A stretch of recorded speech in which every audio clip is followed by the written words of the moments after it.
Welcome to The Den. On this episode, we're talking steroids. I prefer to watch the NFL, probably because the athletes are bigger, faster, stronger. Why are they? Why are they? I'd rather not know, John. Professional trainers Brian and Kurt from Kingston Body Management will be teaching me an alternative way to bulk up in our Tips from the Pros segment. And you don't want to miss what our director Jared Coleman has to rant about in the end zone. All this and much more on this episode of The Den. Thanks, Amy, and welcome back to The Den. I'm your host, John Tavares, and as per usual, my sidekick and partner in crime, joining me weekly, Tom Ladansky. Tom, how are you? I'm doing good, John. I'm all right with partner in crime, not so good with sidekick. Sorry to hear that. You're looking buff these days. You working out? Trying to make it better, eh, John? Yeah, always trying to make it better. It's just the shirt. Hey, it's people helping people, baby. That's what we're all about. Yeah, absolutely. And it's just the shirt. Yeah, well, the stripes are very slimming. You know, you look like you got a chiseled chest there. You know. You as well, John. Hey, easy. We're not going to ride that train. But anyway, this week's topic is steroids. We're going to talk about the impact it's had, or if it's had an impact on sports itself, all the way from Tour de France, the Olympics, to the never-ending saga of Barry Bonds. You know, off the top, anabolic steroids, personally, they help with strength and strength in their training regimen. But as far as speed, agility, you've obviously never taken an anabolic steroid, John. No, absolutely. Not in my It depends on the exercises that you're doing. If you're doing a plyometric exercise, you can definitely improve your agility and explosiveness using steroids or certain types of steroids. Yeah. I think that steroids are prevalent across all sports and that they benefit any athlete. I disagree with you there because honestly, you need to have the skill to play the sport. Not so much in, I'm not taking away from Olympic athletes because they definitely have skill. But you know, when we look at professional sports like the NHL, NFL, and I think what you're trying to say is those are more localized skills. Those are just one specific skill in an Olympic event. In more cases than not. A swimmer taking steroids definitely has a definite advantage when it comes to the stretch. They might be doing one stroke, or a sprinter does one sprint, whereas in hockey there's many different skills, and in baseball as well. But steroids still help with those skills, John. And I think what's interesting to me is that we see, as you mentioned, baseball, cycling, Olympic sports, we see steroids, athletes always getting caught for performance-enhancing drugs. What about the other sports? Why aren't we catching anyone there? Are the testing not up to snuff? You know, and you know, you raise a very good question simply because, you know, I think of the sport of football, NFL. You've got big players where strength plays a big part in what you do and how you perform. And for certain positions. For certain positions, linemen, you name it. But all positions, for the most part, with the exception of maybe the quarterback, unless he's rehabilitating his arm. But, you know, we're not talking about even Chad punter Pennington. And kicker, strength are going to help out those guys. Absolutely. But, you know, football itself, I just don't think, I am shocked, with the exception of Lyle Alzado, who's really the only case I've really brought to the forefront. And, you know, we all know what happened to him. He was a huge hulk of a man and was, you know, reduced to such a degenerative state. He went literally in a small amount of time from this animal to a toothpick. Well, there's been a lot of documented cases. The Steelers Hall of Fame center Webster also had some documented health problems late in his life, and I believe that they were a serious cause in him passing away. I think the NFL looked at these cases and said, you know, we have to do something. So they came up with their steroid program, which caught a few guys like Sean Merriman. They get the slap on the wrist, 4-game suspension. Is that enough? What is that? What is that? Why aren't they catching more players? Surely more players are doping in the NFL. You can't tell me that it's a natural 400-pound lineman standing there and he put that all on by himself. Obviously, there's steroids going on there, and clearly the NFL has chosen to turn a blind eye to what's going on. Absolutely. And I think that this whole, them being the first to the table in terms of steroid testing, in terms of being a very proactive league, is just a facade for the fact that they just want to brush under the true fact that the majority of their league is most likely doping. And honestly, there's nothing wrong with it. It improves the game. You know, a lot of plays that we see happening on the field wouldn't happen without the... There's nothing wrong with it as long as we don't know about it. Look at what happened to baseball. There was nothing wrong with the home run chase, but when suspicions were You can't tell me NFL fans, myself included, don't know that these guys, or a majority of them, are on steroids. We do, but hear no evil, see no evil, John. Think no evil. Imagine, I mean, we have no suspicions about hockey. Imagine if the single-season goal-scoring record were to be broken by a player who was using performance-enhancing drugs.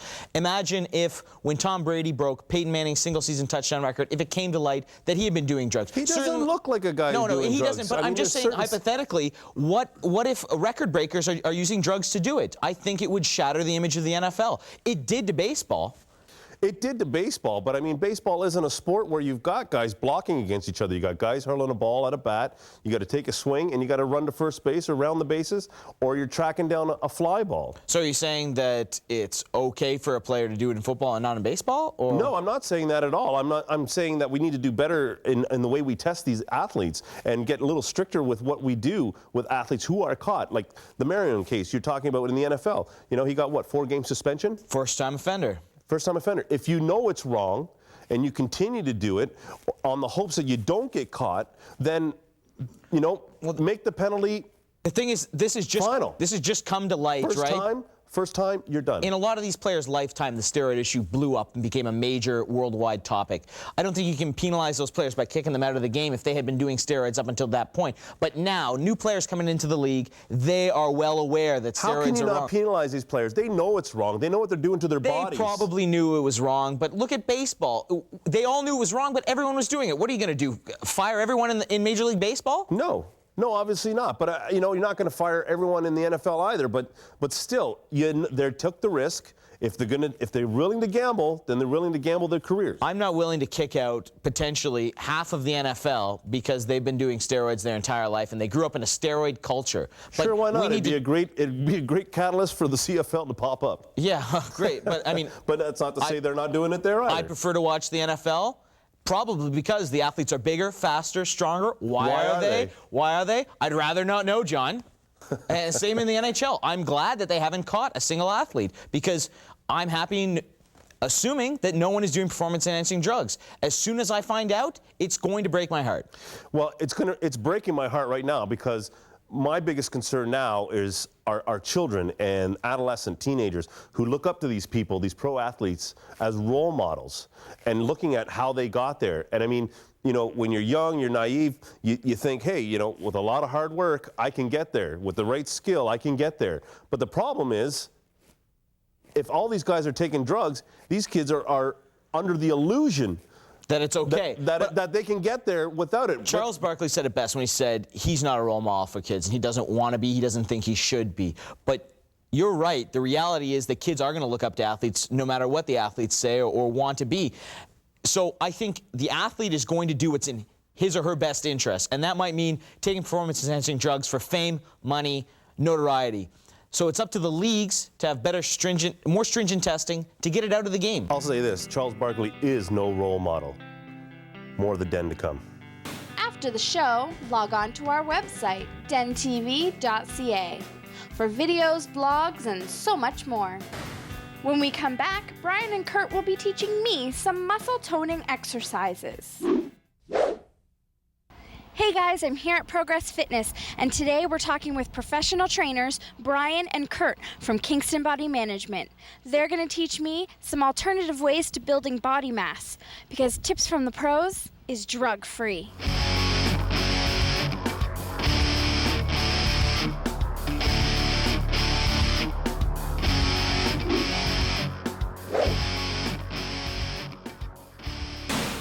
Brian, Kurt, thanks so much for coming out and helping us out today. Brian, why don't I just let you sort of go into what the best thing to start doing for training for this type of thing. Okay, so for Kurt's program, he's focusing on building the muscle itself. So what we have him doing today is doing 4 sets of each exercise, and in each set we're going to do 10 reps on the first one, then 2 sets of 8 reps, and the final one of 6 reps. And what our focus is going to be today is with proper form to lift as heavy weight as we can for those 6 reps. Okay. So let's get started. We're going to do a dumbbell chest press first. And Kurt's going to lie back, weights up. Now focusing on the chest muscle, so it's a nice smooth descent, and then a squeeze up from your chest. Don't bring the weights too close together, just close together. You want them right over your shoulder. Abs are tight to brace your body. Good, Kurt. Again, squeezing that chest muscle, deep enough that he's going to feel the stretch on his chest, but not so deep that he can't get that motion initiated. Excellent, Kurt, you're doing great. Again, abs tight, brace your body, core's nice and strong, good shoulders, a bit of a stretch, squeeze up. Good, last one, Kurt, squeeze up.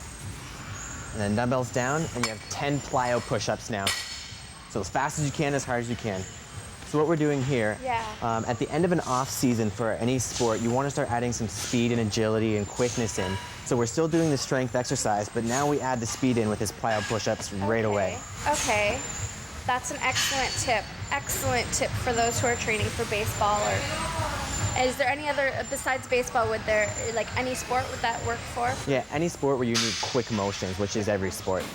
Okay, Brian, so what is this crazy contraption over So here? this is our squat rack. So Kurt and I are going to do a set of 10 squats now to finish up.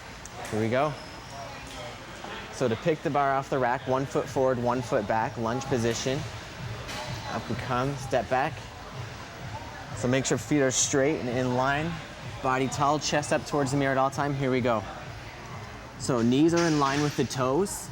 Don't want them to get too wide. Make sure they're behind the toes. Squeezing from the glutes to come up. Quads are nice and tight to come up. Chest towards the mirror at all time. Making sure your hips are centered. Good, Kurt. 5 more, we're halfway. Squeeze from your glutes. Nice, steady, controlled motion. Keep that bar steady. Focus on those knees, don't let them wobble. Good, 2 more. Hips straight, chest up. 1 more, last one. Good control, Kurt. Good, good, good. Push, push, push. Excellent. Step forward. Great finish, Kurt. Good job, Kurt. We've put you through quite some training exercises, but thank you so much for your help. Thank you, Brian. You're welcome. Guys, that's Tips from the Pros. Welcome back to The Den. This is normally our segment where we reserve it for average Joes and they challenge me to sports trivia. Because of the seriousness of the subject today, steroids, we want to stay on this topic and discuss a bit further, the impact with how we left things off with regards to children and what kind of role models we see. What kind of examples? Set. So, Tom, to you, if you had the opportunity, would you do steroids knowing it might take you to the next level?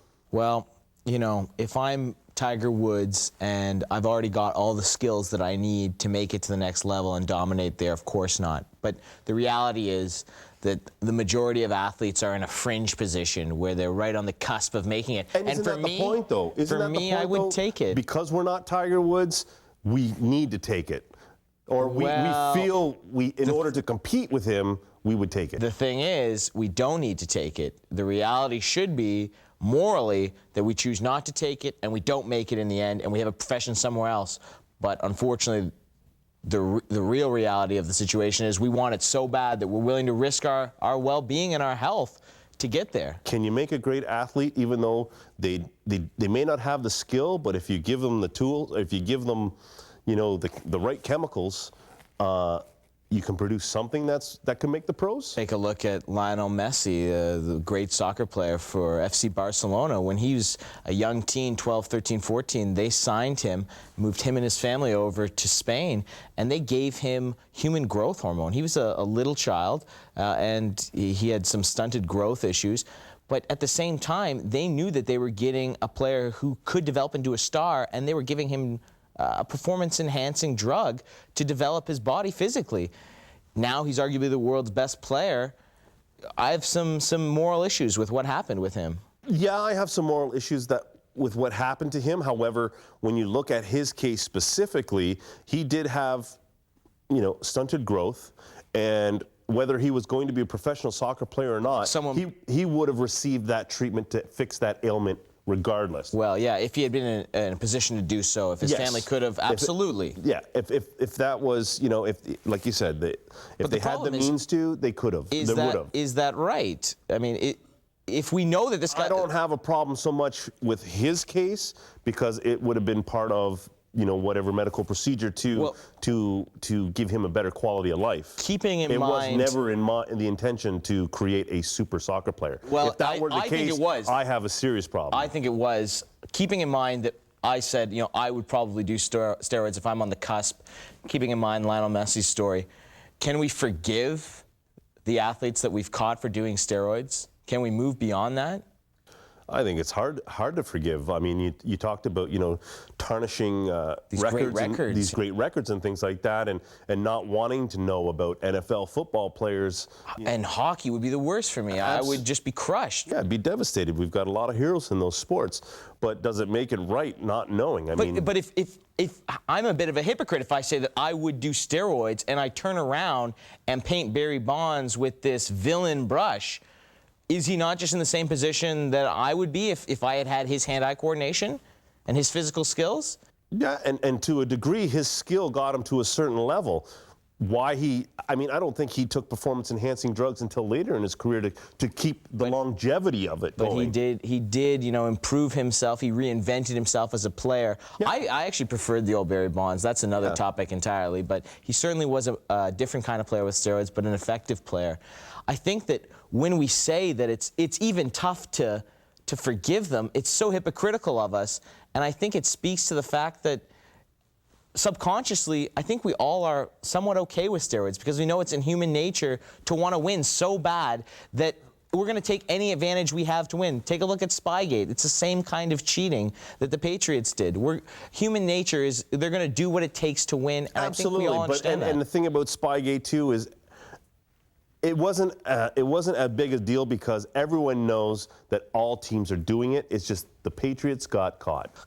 And when you get caught taking an advantage that's potentially not in the rule book or not allowed in the rule book, people are angry. There's this moral outrage. But where's it coming from? If you were in a position to spy and you knew that you wouldn't get caught, I'd be hard-pressed to find, 1 person out of 10 who would not do that. I mean, a lot of people are going to take that extra advantage. And what does that say about steroids on a general level? Are we okay with people doing steroids? I'm not okay with people doing steroids, but I mean, if we know that people are doing them, then let's have it out there. Let's make it known so there's no secrets. There's no concern about a tarnished record. I mean, if it's already out there and we just can't catch them, I mean. But that's what it seems to look like. Well, look at who's the American? Marion Jones. She's the most tested female athlete in the history of Olympic sport. She wins numerous medals at the Summer Olympic Games. Never caught. It's only indirectly through other athletes, through the Balco scandal, that she winds up getting pinched, and she admits that she does steroids. Otherwise, we would have never known. I mean, these drugs are so much ahead of the game compared to the drug testing that we are just going to have to accept that we're not going to know who's on and who's off. But the thing is, we know, and we know now. That at least that people are doing it. Absolutely. So having said that, we've been caught. It's time for us to go to commercial. We'll be right back with the End Zone Rant. Stick around. More of the Den to come. You think you got what it takes? You think you got the cojones to take me on in the Average Joe Sports Trivia? If so, log on to our website, dentv.ca. Click on Contact Us. Send me an email. If you're lucky, you will get to kiss my ring. If you're lucky, I will grace you with my presence. If you're lucky, I will welcome you into my home. But don't hold your breath, because I also have a pair of concrete shoes waiting for you too. Stick around, more to come. Hi, I'm Jared Coleman, director of The Den, and I have something to get off my chest, and I'm using this rant to get it out. On this episode, we talked about steroids, human growth hormones, drugs. No matter how you say it, no matter which sport you're talking about, it is a problem. Now, in this episode, the guys had some great points. Tom faced a tough question. If he was this close to the major leagues, would he take steroids? Ultimately, he said yes. And John, speaking from the heart, said the NFL is a better game because of drugs. Now, no matter what your opinion is, ultimately, I think we're missing the big picture here. The health of our players, our heroes. I think of WWE wrestler Chris Benoit having roid rage and killing his family and ultimately committing suicide. And NL MVP Cam Caminiti having a heart attack and dying at age 41. Reports say in large part due to massive drug overdose. I don't need to tell you this, but this isn't normal. And this is why I'm calling out the leagues, all leagues, for once, just once, put the health of your players in front of the business of sports. Tom Ladansky, my good friend. Tom, how are you? Very well, John. Oh, How you're are looking you? pretty buff there. I like that. You working out? I have been working out day and night, getting ready for this episode. Fantastic. Speaking of this episode, we're going to talk about steroids. Thanks, Amy. Make sure you put. I'll start. Make sure you put my juice away on ice. Your juice. Okay, you're looking pretty sharp there. You're looking a little buff. You hitting the gym? No, it's just the shirt. It's just the shirt. Yeah, stripes can do that for you. Yeah. I see you're trying for the same thing. Hey, anything to make me look slimmer, buddy. Hey, happy to say it's working for you. Oh, I appreciate it. Hey, this isn't come on, is it? Anyway, we're going to talk about steroids. It must be the shirt, John. It must be. Pinstripes make you look slim. Appreciate it. That's really Yeah. nice. You're looking great as well. All right, easy there, cowboy. We're not going to ride that train. Anyway, today's show is all about steroids. No, we are not going to ride that train. Next metaphor.